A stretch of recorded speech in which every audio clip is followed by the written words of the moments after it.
So welcome. Thank you for making it out in the study period, exam period here.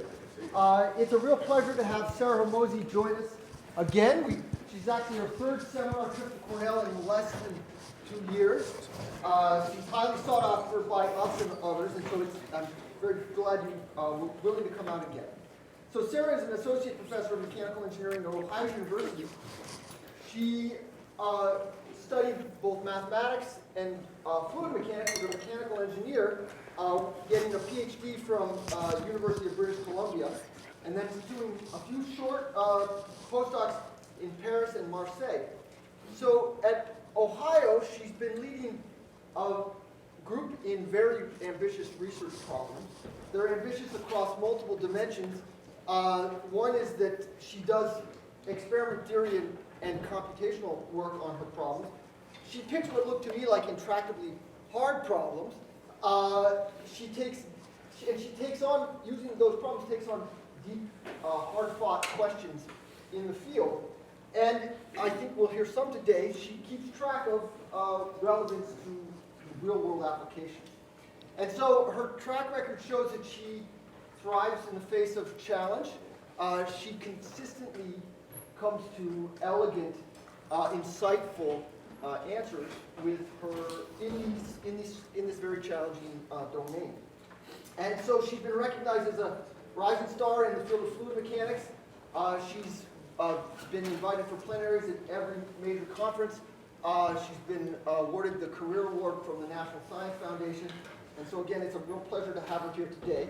And we have a tradition, that we'll see how long it lasts, of a welcome with a haiku. So here's one. Non-Newtonian, count syllables, and particle-laden flows, elegant answers, wow. Yeah. Thank you so much. Good morning, everyone. It's a pleasure to be back in Cornell, and thank you so much for having me here. This morning, I'm going to talk about non-Newtonian slurries from theory to application. So here is the outline of my talk. I will start with introducing the concept of non-Newtonian slurries and their significance in industrial and natural settings. Then I'm going to talk about the rheological behavior and how we can establish scaling laws for them.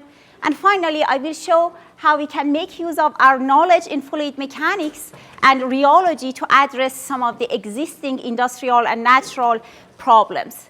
So dense suspensions are frequent. We have many of those examples in natural and industrial settings. And by that, I mean systems consisting of a viscous liquid and particles with a wide range of sizes, all the way from colloidal to non-Brownian particles. And the examples can be found in mudslide, landslide, submarine avalanches, in nuclear waste, and in concrete. So in all these examples, the fine colloidal particles interact to form a non-Newtonian matter, which itself drags along larger non-Brownian particles. And this is what I mean by non-Newtonian slurries. So inclusions of rigid inclusions in a non-Newtonian matter. So I will give a couple of examples about their significance. On natural front, natural disasters cost the United States dozens of lives and millions of dollars in lost property every year. In this picture, you're looking at the mudslide that occurred in January 2018 close to Santa Barbara. So after a period of heavy rainfall season, a large volume of water mixed with soil caused it to liquefy and move down the hill. As a result of this tragedy, 23 people died, about 160 people got injured, 500 homes got damaged and destroyed, and 500 yards of Highway 101 covered in debris. I was visiting Santa Barbara at that time, and it took them 1 month to clear the highway.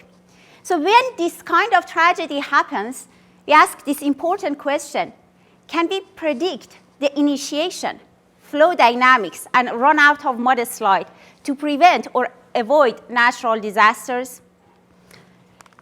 Another example on an environmental front, as I said, concrete is non-Newtonian slurries, and in fact, concrete is the second most consumed substance on Earth after water. And a mixture of cement and sand and gravel produces concrete.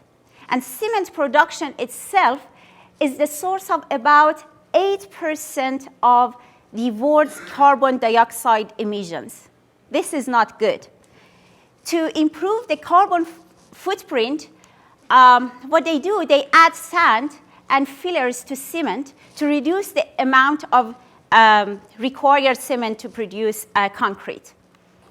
But the slurry of cement and filler is more viscous than the slurry of concrete itself. It brings challenges for industry when they want to pump or mix concrete.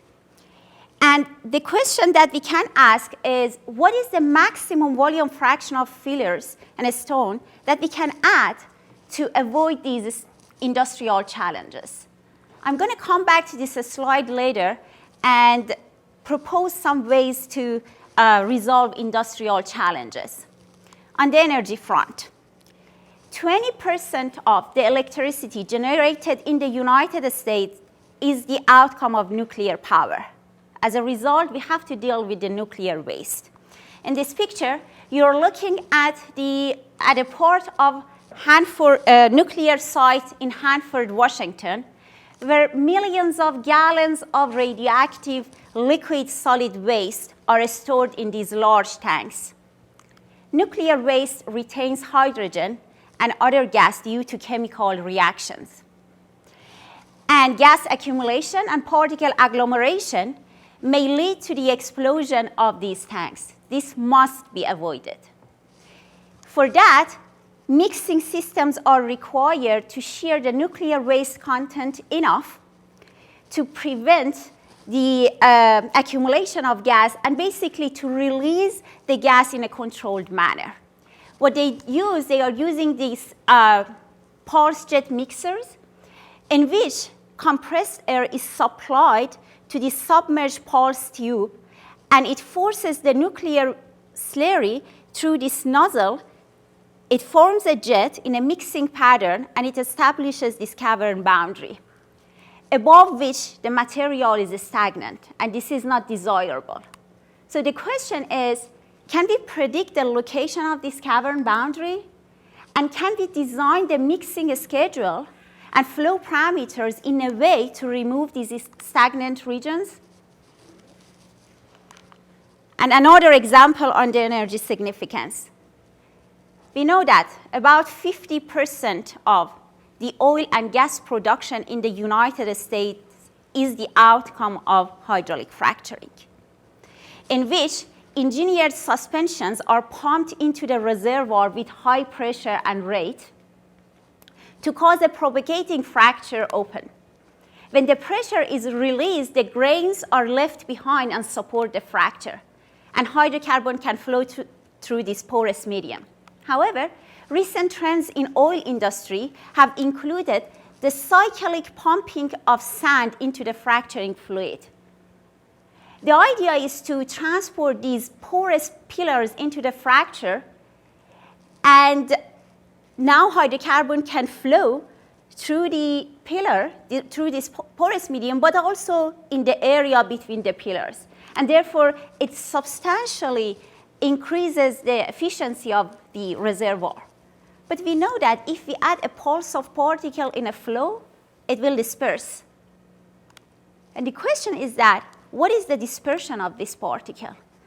And can we tune the properties of the fracturing fluids or the pumping schedule in a way to control the dispersion and come up with the configuration that we want, and it leads to the maximum efficiency of the reservoir? This is, again, another slide that I'm going to come back to and provide some fluid mechanics solution to. So in all of these problems that I introduced, there exist 3 steps to tackle them from a fundamental point of view. For example, suppose that I want to understand what is the dispersion of solid in the fracture. Well, we have to write down the second law of Newton's for the non-Newtonian slurries in the fracture. And to close the governing equation of motion, I need to know what is the rheology of these non-Newtonian slurries, i.e., what is the response of material to the applied normal and shear forces. And if I want to tune the dispersion of solid in this problem, I need to understand what is the link between the rheology and the microstructure that develops in the flow due to the relative motion of particles. So today I'm going to talk about fluid mechanics and rheology, and if you're interested, I would be more than happy to discuss the microstructure effect as well. So that brings me to the second part of my talk.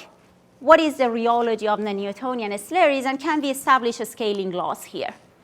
So as I said, we have dense suspensions, particles with a range of sizes in a viscous fluid.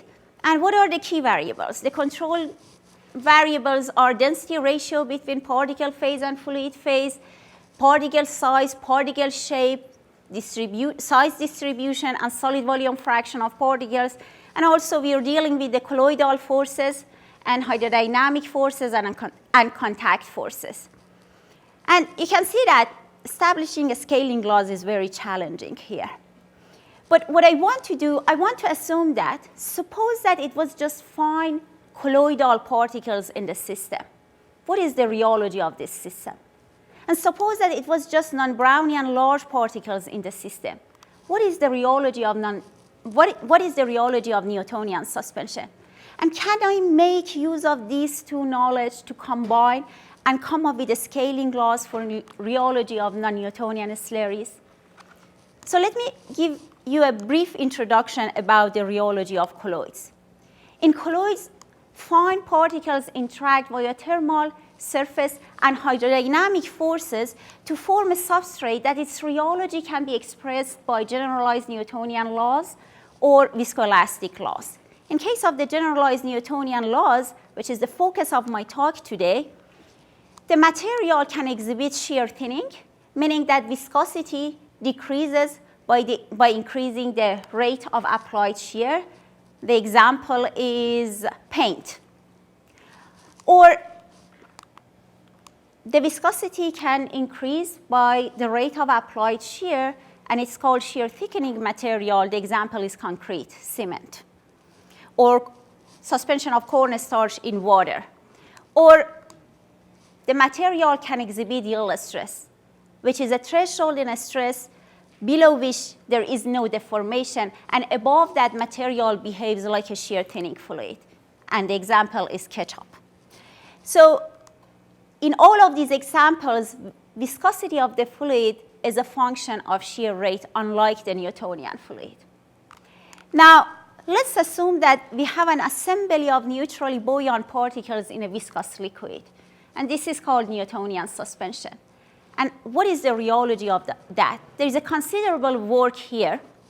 And we know that if we apply shear, in addition to shear stresses, normal stresses also appear in the suspension due to the presence of particles, and simply because particles should move around each other.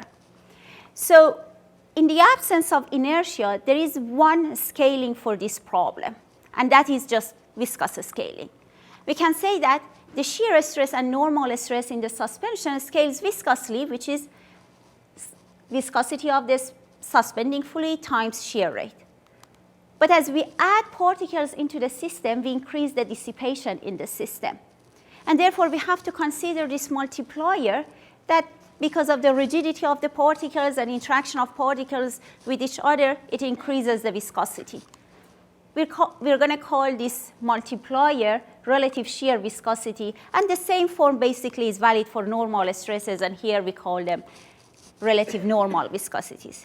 There is a large history behind calculating these relative shear and normal viscosity starting from Einstein. And this figure has summarized all of the work. So this multiplier is a function of solid volume fraction. And this has been shown in all of theoretical, experimental, and computational work. And in summary, we can see that it's an increasing function, and it diverges as we approach the maximum packing volume fraction of particles. And I want to draw your attention to this divergence here. And you can see that a slight change in the solid volume fraction may lead to a very large jump in order of magnitude in the viscosity. The same behavior we have for the relative normal viscosity with the same divergence. So having said that, can we turn to the rheology of non-Newtonian slurries, and can we establish a scaling laws for them? Suppose that we apply shear. So suppose that these fine colloidal particles interact to form a non-Newtonian fluid, and now I have these large particles inside. We shear the material, and shear stresses and normal stresses develop. In the absence of inertia, again, we have a scaling laws that says that everything should be scaled viscously. And if in dense regime of suspension, I assume that everything, dynamics of particle is mainly controlled by geometrical constraint, I can adopt the same relative shear and normal viscosities as that of Newtonian suspension, and say that the shear stress and normal stress in the suspension is viscosity of the suspending fluid times shear rate times those relative viscosities. But we know that we are dealing with colloid here, that the viscosity depends now on shear rate. But which shear rate? As we add particles into the system, particles see a local linear variation in the bulk velocity that is different from the shear rate that is averaged over a larger neighborhood. And if we assume that in dense regime of suspension, again, this local shear rate is mainly imposed by the dynamics of particles, which itself depends on the geometrical constraint, we can say that this local shear rate is linked to this average shear rate via a geometric function that I'm going to call it f of phi hereafter. And with that, we have all ingredients to establish a scaling laws for non-Newtonian slurries. And now I have to test all of the assumptions that I made. To do that, we're going to perform experiment. We're going to use a pressure imposed rheometry cell. And what we do, this is the schematic of setup. We load suspension particles plus viscous liquid in this annulus, and we have a perforated plate on top. So we rotate this cell and push on the grain from the top. Because it's perforated, fluid can go through freely, and the volume fraction of solid can adjust itself to balance the normal stress that we impose. So for a range of suspending fluid, rotating speed of this cell, normal force that we impose, we measure what are the shear stresses and solid volume fraction in the system. So the first assumption that I should validate is the following. If I was allowed to adopt the same relative shear and normal viscosities as that of Newtonian fluid, when I calculate the effective friction coefficient, that is the ratio of shear stress to normal stress, this should not depend on the type of suspending fluid, and it should just depend on the solid volume fraction. And here is the result. We have measured the effective friction coefficient as a function of solid volume fraction for Newtonian suspending fluid and a wide range of yield stress suspending fluid.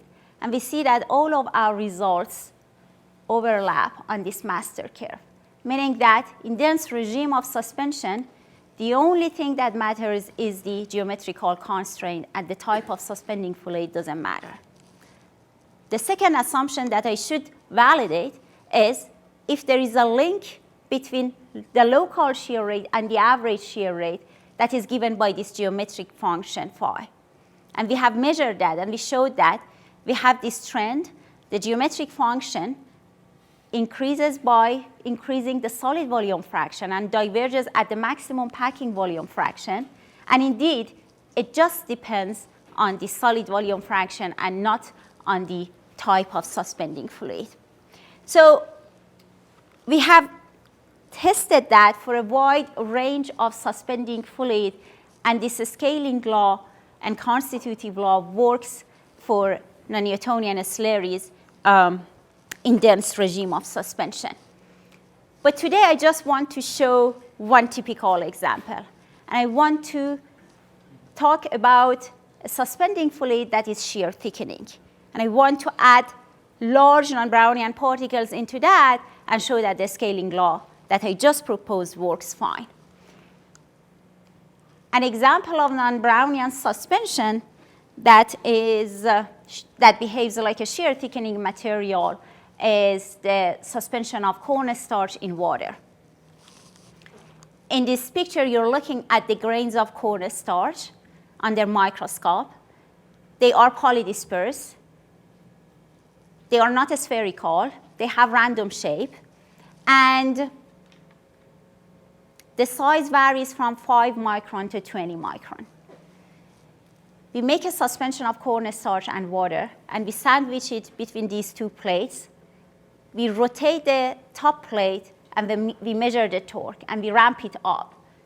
And from those data, we extract the viscosity of the fluid. This is what we observe. In the plane of viscosity versus shear rate, the suspension of cornstarch behaves like a shear thinning material, and then it reaches a plateau, and then at some critical shear rate, there is a rise in viscosity in a continuous fashion. We call it continuous shear thickening, CST hereafter. As we increase the solid volume fraction of cornstarch, this jump in viscosity shows some discontinuous pattern, like a discontinuous shear thickening. We call it DST hereafter. And what I want to do, I want to add larger non-Brownian particles into this suspension and see if the scaling laws still work. So before doing that, let me explain why we get this rise in the viscosity of a shear thickening material. The most today theory is the following. Suppose that there is a repulsive force between the grains of cornstarch that prevents contact. As we increase shear stress on this material, normal stresses also increase in the material. And at some shear rate, critical shear rate, normal stresses exceed the repulsive stresses or forces between these grains. And they bring them into contact, and now friction plays a major role. So this transition from an assembly of frictionless grain to frictional grain explains this huge jump in the viscosity that we observe. Now imagine we have this non-Brownian suspension, and we add larger non-Brownian particles into that. And the size of these large non-Brownian particles is about like 20 times more than cornstarch. So basically, they see the cornstarch suspension as a continuum. So when we have DST of cornstarch suspension, and then we start adding particles into that, we can see that the viscosity increases. That we know. I explained the concept of relative shear and normal viscosity. But interestingly, the jump in the viscosity now occurs at a smaller and a smaller shear rate as we increase these particles. And that we can explain too, because as we add these large non-Brownian particles, the local shear rate between grains increases, and then now DST should happen when local shear rate meets the critical shear rate of cornstarch suspension. So that's why we get this a smaller local shear rate for the jump. And all of this behavior can be explained by the scaling laws that I introduced. So I want to have a quick recap. So we came up with a scaling laws for the suspensions of particles in non-Newtonian fluid, and we showed that the main ingredient is this local shear rate that we should take into account. And we saw that if we have a suspension that behaves a non-Newtonian behavior, we can add particles into that and show that the resulting suspension is still behaving in that nonlinear fashion, and we could formulate that. I want to make use of this rheological knowledge and fluid mechanics to address some of the industrial issues. I want to refresh your mind about the concrete example that I gave, that when we add particles into the cement, the viscosity jumps, and that raises lots of problems for concrete industry. So this is what happens. This is how the suspension of cement behaves. It shows a continuous shear thickening. And then as we add these large stones or fillers into cement to produce concrete, we get this discontinuous shear thickening. And based on the scaling argument that I gave you, when we add these large non-Brownian particles, all we do is changing the local shear rate in the system. So I should move along this solid line if I add any particles here, the black line. So this jump from one rheological behavior to another rheological behavior cannot be explained with the scaling laws. Because mathematically speaking, what I showed is that the rheological law itself is invariant when we add these large non-Brownian particles. But also I showed that as I increase the volume fraction of cornstarch, I can get DST. Therefore, there should be a mechanism under the action of which, when I add these large particles into the system, the volume fraction of a small particles change. And this is the reason. When we add these large particles into the system, there is a shell around these large particles that the grains of cornstarch cannot come closer than the radius to the surface of these large particles. So therefore, in this shell, the volume fraction of small grains drop. But we know that the volume fraction of cornstarch is constant, so therefore this drop should be compensated with rise somewhere else. And I'm going to call it effective solid volume fraction. And I can show that this effective solid volume fraction depends on the volume fraction of these small grains, the size of these large particles, and also the volume fraction of these large particles. So let's test if this hypothesis works. Here, I plot the effective volume fraction of cornstarch in the plane of volume fraction of cornstarch and volume fraction of large particles. And I look at the rheometry response of cornstarch suspension itself. And I see at some volume fraction, about 38%, cornstarch jumps from behaving like a CST, continuous shear thickening, to a discontinuous shear thickening. Now, if I overlap this ISO line here, I would expect to get CST below this line and DST above this line. So this is what we do. We prepared a cornstarch suspension that behaves and shows a slight shear thickening at a small volume fraction. And then we keep adding particles into that. As we keep adding particles into that, we see that viscosity rises. That we know why. But as soon as we pass this line, we get DST. And then we get DST. So basically, now we have an idea why this happens in industry. And this is our solution for the concrete industry, that if they want to operate in a way to avoid any mixing or pumping issues, they can tune their operating or mixing schedule to be in this region. And that can be controlled by the volume fraction of cement and the sand and gravel that they add, and also the size of sand and gravel that they add. The smaller the size of the filler, the worse it can get. And so this is one problem. And I don't have time to go through whole lot thing, but we're moving toward establishing a tensorial constitutive law for non-Newtonian slurries. We have studied the effect of particle Reynolds number. We have investigated the role of inertia and microstructure. And also, we have shown that this excluded volume effect that I just introduced in a sense, is similar to confinement effect. And I would be happy to discuss that with you.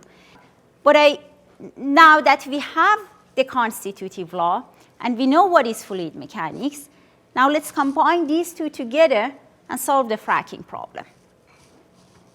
So I want to refresh your mind. In the fracturing problem, we had this pulse of particles added into the fracturing liquid, and we were interested in knowing what is the dispersion of that and how we can tune the dispersion to come up with a configuration that leads to the maximum efficiency of the reservoir. So this problem is not limited to the hydraulic fracturing. In recent methods, environmentally friendly method of depositing the mine tailings and storing the mine tailings is another problem. What they do, they add the mine tailings into these large thickeners, they extract water, and then they deposit it in this conic fashion, in a cyclic fashion, and there they want to know what is the angle of this cone. And this is a challenging problem because as they deposit layers of fluid in a cyclic fashion, you have consolidation from bottom, evaporation from above, and sedimentation of these particles, and migration, and so on and so forth, that the rheology changes and the shape of this cone is not predictable. And also we have the same problem in fine migration, deep bed filtration, and also microfluidic device that we want to measure the diffusion of the slurries. So this is the question. We have a flow in a channel. We add a pulse of particle. And the question is that how this pulse of particle disperses. And can we tune this dispersion via the rheology of background fluid and the flow parameters? So this problem was solved by Taylor in 1953 for a pulse of solute. And that is a Brownian molecule suspension dilute that he added to this long tube. And we know that it's a multiple time scale problem. At the beginning, we have advection. And then after some time, diffusion does its job and diffuses the pulse in a transverse direction. And then we can do this regular expansion method and show that to the leading order, the solute has no variation in the concentration across the channel. And the second order problem basically gives us the dispersion of solute is governed by an advection diffusion equation, which has several implications. And one is that the concentration of the solute,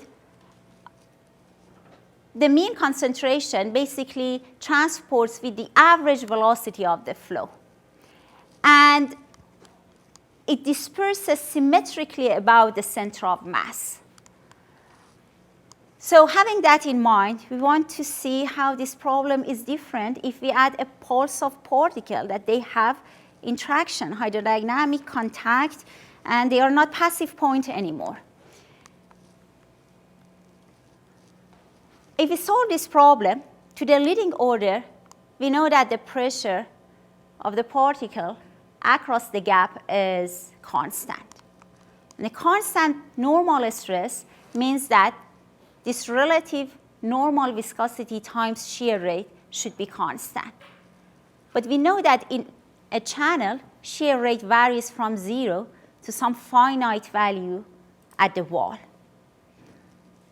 To have this constant, it means that in this region, solid volume fraction should get to the maximum packing volume fraction, because this is infinite times 0 that can give us a limit of constant number. So therefore, particles should migrate from the wall to the center of this channel.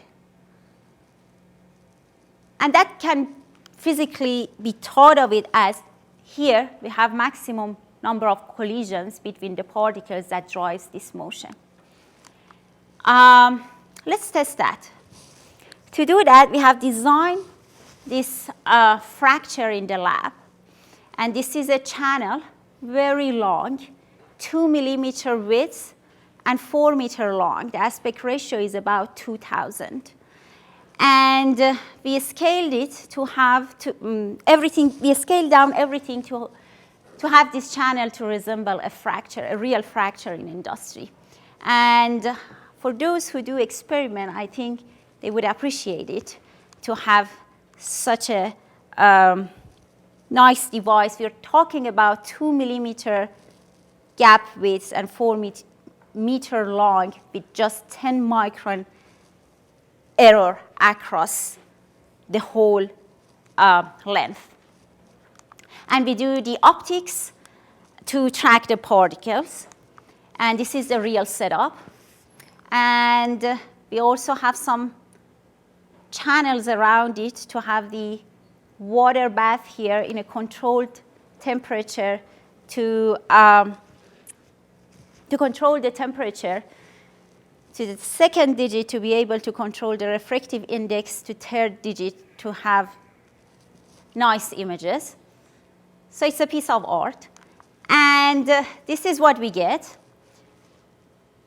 We can see that particles migrate after the entrance, and they become accumulated in the center. And the reason that you see this cut in the video, because it's a very long channel, and we have recorded videos at different sections and kind of glued everything together. But that we knew from scaling, right? That should happen. Well, okay, now we saw it live, that it happens. What does it tell us? So if we solve the problem, so what is the difference? The difference is that we have this variation in the leading order solid volume fraction. And this is different from what we had in solute. In solute, we showed that the leading order problem tells us the concentration is constant across the gap. But here, I have maximum concentration in the middle and minimum at the wall. So if I do the expansion, the first order problem now gives me something different. It shows me for the pulse of particles, they don't transport with the average velocity of the fluid anymore.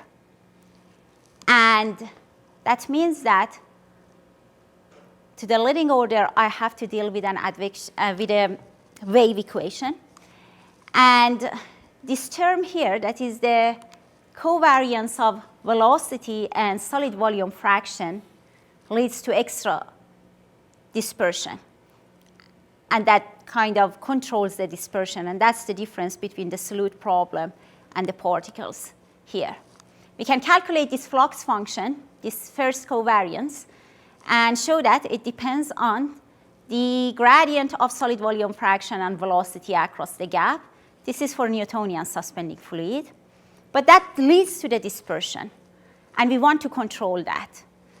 What we can do, we can use a non-Newtonian suspending fluid.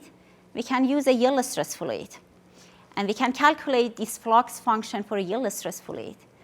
Well, we know that if something has yield stress, it should suppress the dispersion. And we calculate this flux function, and this is the case. And the reason is that because of using a yield stress fluid, we can have this blunt velocity profile and solid volume fraction profile, that their covariance gives us a smaller flux function and therefore smaller dispersion. And this is what we did. So this is for the case of Newtonian suspending fluid. Unlike Taylor problem, it disperses like by a wave equation, not a diffusion equation anymore. And to control this dispersion, basically this dispersion is this derivative of the flux function with respect to volume fraction in the front and back. That's the wave velocity, right? This difference gives us this dispersion, and it should be linear with time. Now, if we change the rheology of suspending fluid, we can limit this dispersion. And in fact, by adding a slight yield stress, we can show that we can decrease the dispersion by 100%. And this is not limited to the oil industry. This mathematical framework can be used for any dispersion problem in geophysical flows and environmentally friendly deposition of mine tailings, and so on and so forth. And this is the summary of my talk. I walked you through establishing scaling laws for non-Newtonian slurries, knowing the knowledge of rheology of colloids and Newtonian suspensions. I showed how important is the concept of this local shear rate. We made use of this knowledge to address the existing problem in concrete industry and propose a resolution for them. And also, we solved this dispersion problem that occurs in many geophysical flows, hydraulic fracturing, and any industrial problems that are dealing with transporting and handling particulate system, including nuclear waste. And thank you so much for your attention, and these are my references.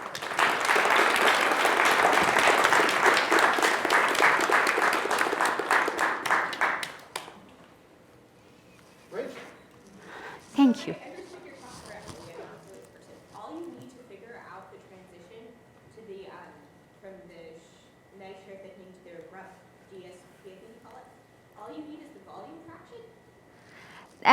That is correct. And so it doesn't matter how dispersed, how like monodispersed or not the particles are. It's just like how well they pack with each other that controls all that. Well, that's a good question. If I understand your question correctly, you're concerned about the size distribution or particle shape, and you would think that those things would matter. That's totally correct. It was a simplification that I assumed that everything is spherical. Of course, they are not. And if they are not, it's an open question still, okay? If they are not, then what kind of geometrical constraints the shape would impose? And that would change the friction. And this is a long-lasting problem. And that would be a very nice control variable to tune it, to tune the property. And that for sure changes the contact forces and everything. And the critical shear rate, none of these are included in this simple model. It was just monodispersed spherical particles. But weren't your experiments with kind of ugly yes, and non-spherical particles? yes, that's right. And I think in dense regime of suspensions, perhaps to the leading order, that's the main mechanism. But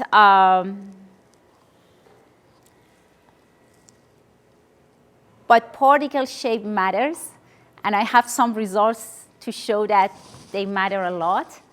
But it depends, because there are a couple of things here.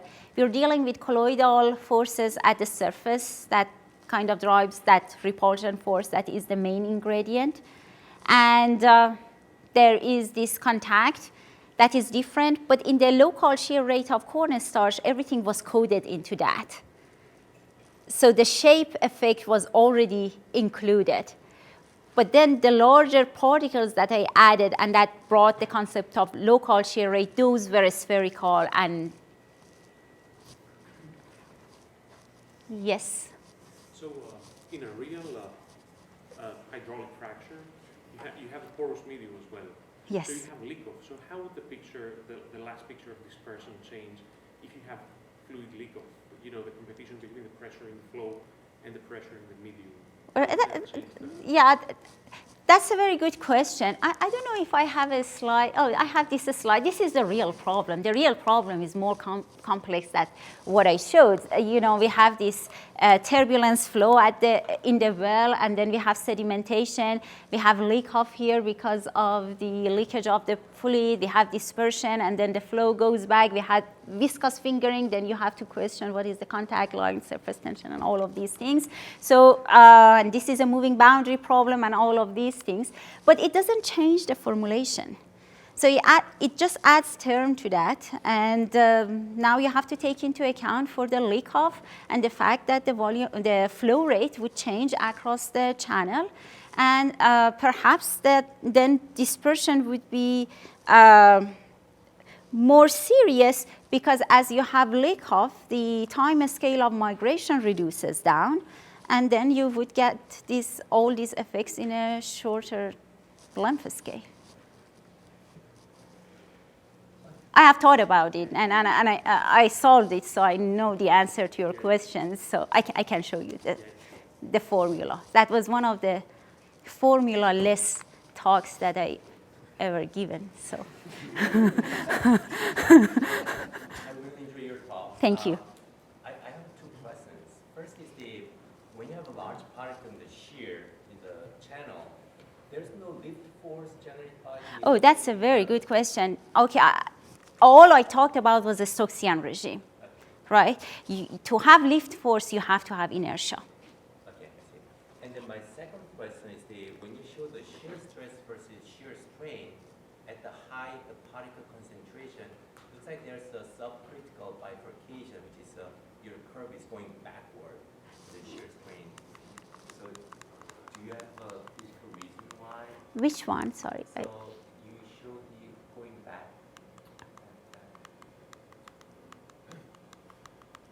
I hate it when people do it, and I started doing it myself. So, okay. Okay, yeah, maybe go back. Back some more. Probably saw it. You I saw it too. There we Yeah, go. this one. Okay. So maybe the upper one is if you go follow this shear modulus going down and then going backward. This one? Can you go to the highest black one, concentration. very black one on top? Yeah. So, It's Yeah, going why down is and dA then the gamma going back. dot negative in that straight line? If you go further on the right and then you will go backward. which curve?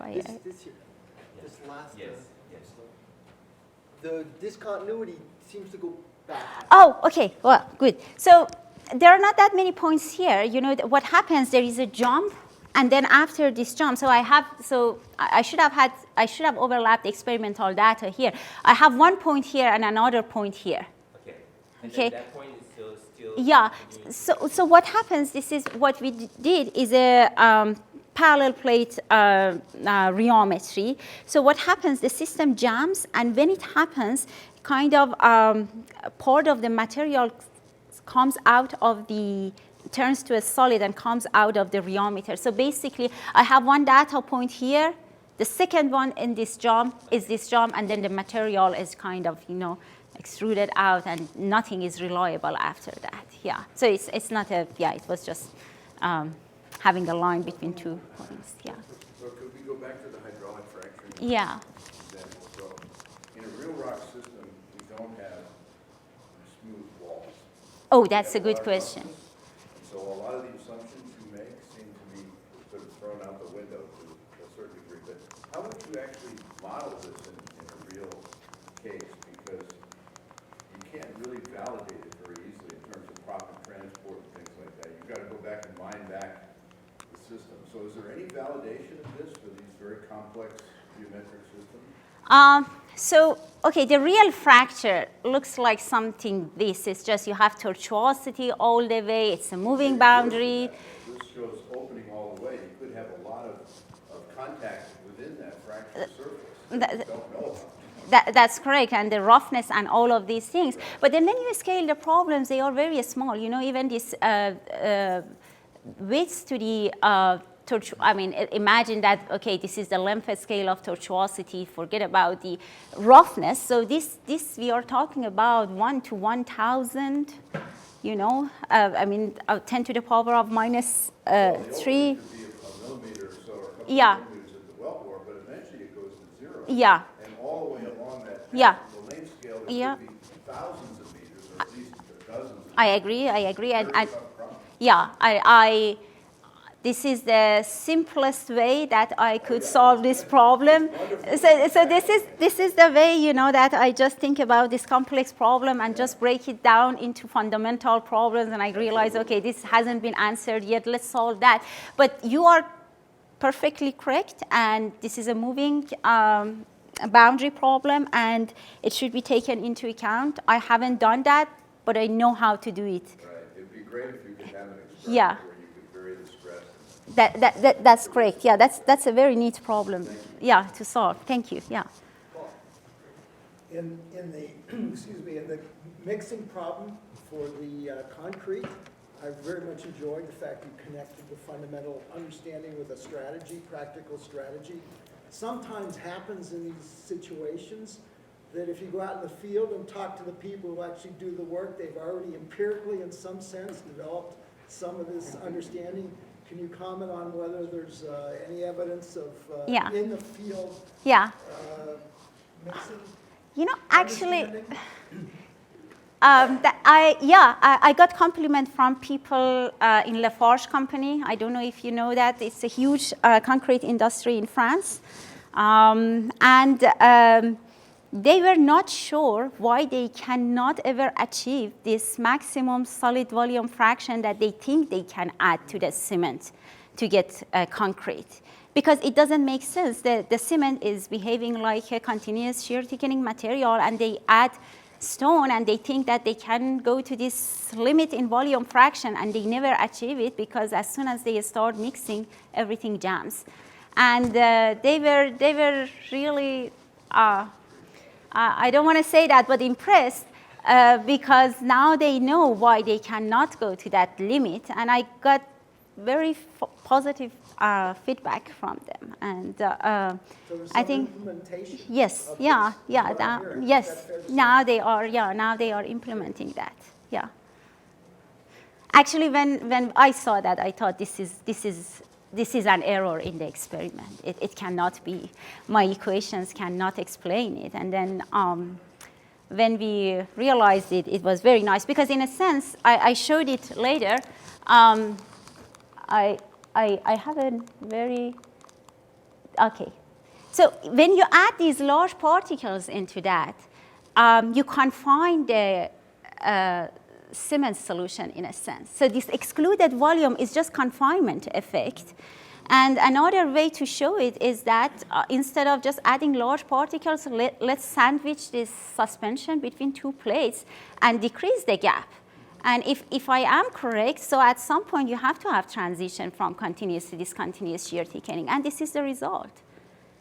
We decrease the gap and we get that, and it's a confinement effect. Thank you. So I have been studying a lot about lubricating flows and unidirectional flows in my fluid mechanics class. So the long channel flow device that you have, so the height of the distance between the plates is very small compared to the length of the device. Does that help you make any assumptions with the flow conditions? Of course, that's all I do. It's just if you, so now I'm happy that I can show this. Thank you.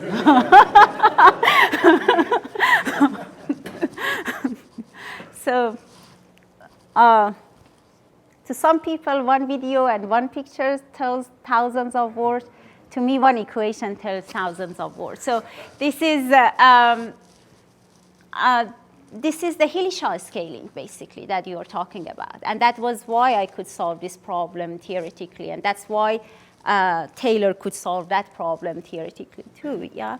So this Hillshire scaling helps a lot, because even if the flow is inertial, this large aspect ratio of the fracture allows me to drop all of the nonlinear terms.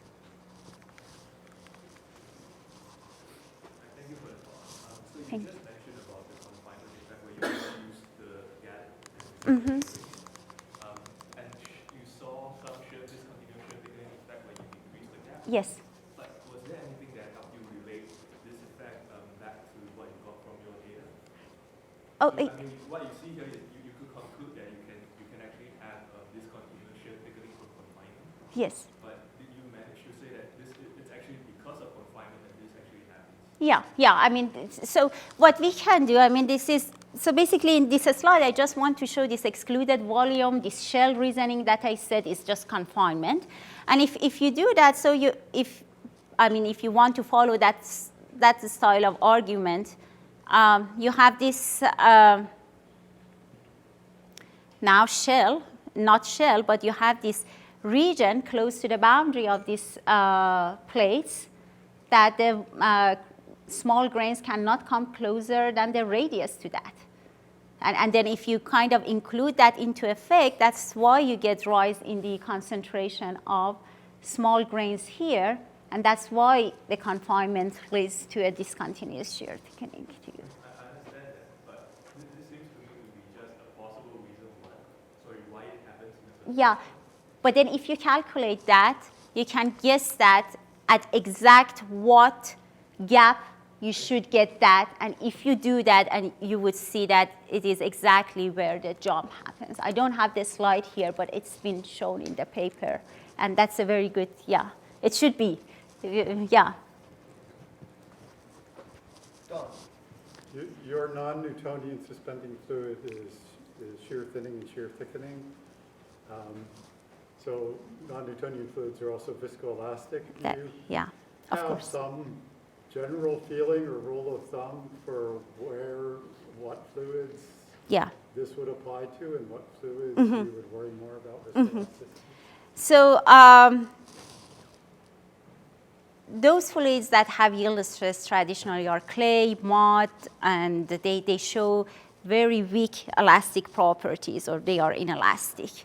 But many of the fluids that we are dealing with, they are elastoviscoplastic. They have yield stress, elasticity, and I have started working on elastoviscoplastic materials. I've developed experimental and computational tools for that to study those suspensions. The first challenge is to design a suspension that shows elastic and plastic properties, and also it has some it has some kind of properties to be able to, for us to visualize them optically or using X-ray. So I've started working on those problems, and I have some satellite talks to sit down with you and go through for elastoviscoplastic materials. Yeah, but if this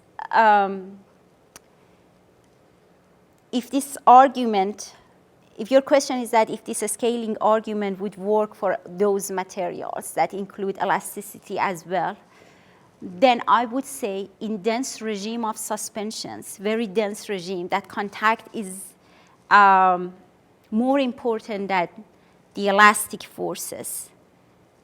It should. But then I think in dilute regime, those elastic elements would play an important role.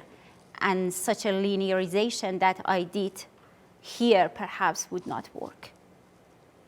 And dense means near shear thickening or? Near, by dense I mean above 45, 50%, that the major force is contact and geometrical constraint, and that was the key assumption of all of this scaling. Any other questions? One. So did you assume the system to have a constant aperture? Constant, sorry? Aperture, as in like the opening of the fracture. So I cannot understand the question. Would you please speak louder? The gap, you assume the gap is independent of position. The aperture, the opening. Yeah. The opening of the fracture, the flow that you're assuming for particular, is that a constant or are you varying that? The width of the channel, you mean? Yeah. Yeah, I consider, so I ignore close to the well bore because it's just in the, so at the well bore, they had this explosion to create this fracture, and then they pumped this suspension. So I didn't consider the variation of the gap there. But that's a very nice problem to do, and in a sense, maybe mathematically similar to Likov problem, because then the same thing, yeah, flow rate changes, and then you have to add another time scale to the problem. Okay, join me in thanking Sarah. Thank you. Having to give your